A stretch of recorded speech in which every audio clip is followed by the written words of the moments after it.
अशा प्रकारचा हा वरणाऐवजी वरण न करता बनवलेला हा टोमॅटोचा सार मस्तपैकी भाताबरोबर पोळीबरोबर आपण खाऊ शकतो आणि आस्वाद घेऊ शकतो। हॅलो हाय, मी कल्पना थिटके या रेसिपीमध्ये मी आपलं स्वागत करत आहे। आज आपण बनवणार आहोत न शिजवता न वाफवता टोमॅटोचा सार। आज आपण बनवणार आहोत या कच्च्या टमाट्यांपासून सार। तर त्यासाठी प्रथम हे खोबरं बारीक करून घेऊया। ओलं खोबरं घेतलेलं आहे। नेहमी वरण खायचा कंटाळा येतो, तर त्यावेळेस असा हे वरणाला पर्याय म्हणून अशा पद्धतीचा हा टोमॅटोचा सार आपण बनवू शकतो। तर मिक्सरला बारीक करून घेऊया। हे खोबरं बारीक झाले तर यामध्ये थोडंसं पाणी टाकून पुन्हा आपण एकदा छान असं बारीक करून घेऊ। 1 चमचा तेल टाकून घेऊया। पाव चमचा मोहरी, पाव चमचा जिरे, चिमूटभर हिंग घालणं आणि लसूण ठेचलेला, कढीपत्ता, बारीक चिरून घेतलेला कांदा,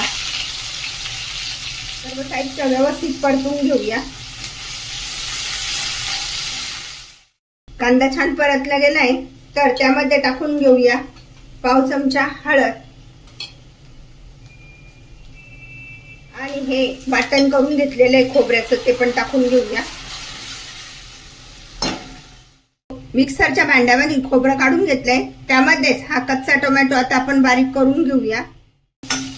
कांदा आणि खोबरं व्यवस्थित परतलं गेलंय, त्यामध्ये टाकून घेऊया प्रमाणानुसार मीठ, म्हणजेच पाऊण चमचा मीठ, धने पावडर, पाव चमचा जिरे पावडर, 1 चमचा लाल तिखट। व्यवस्थित साहित्य परतलं गेलंय, त्यामध्ये हा मिक्सरला बारीक केलेला टोमॅटो टाकून घेऊया। छान परतून घ्यायचं आहे व्यवस्थित, त्यातला कच्चेपणा कमी होईपर्यंत।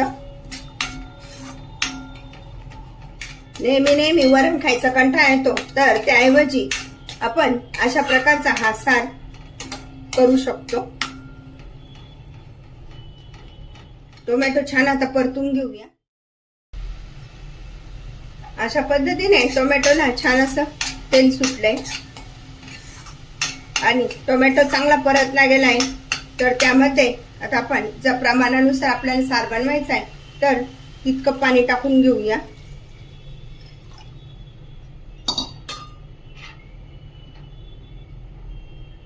आणि छान अशी उकळी येऊ देऊया। अशा प्रकारे साराला छान अशी उकळी फुटली, मस्तपैकी तरी पण आली। त्यात टाकून घेऊया आता बारीक चिरलेली कोथिंबीर, आपल्या आवडीनुसार टाकायची आहे। प्रकारे न शिजवता बनवलेला हा टोमॅटोचा सार आहे। गॅस बंद करूया आणि मस्तपैकी या साराचा आस्वाद घेऊया।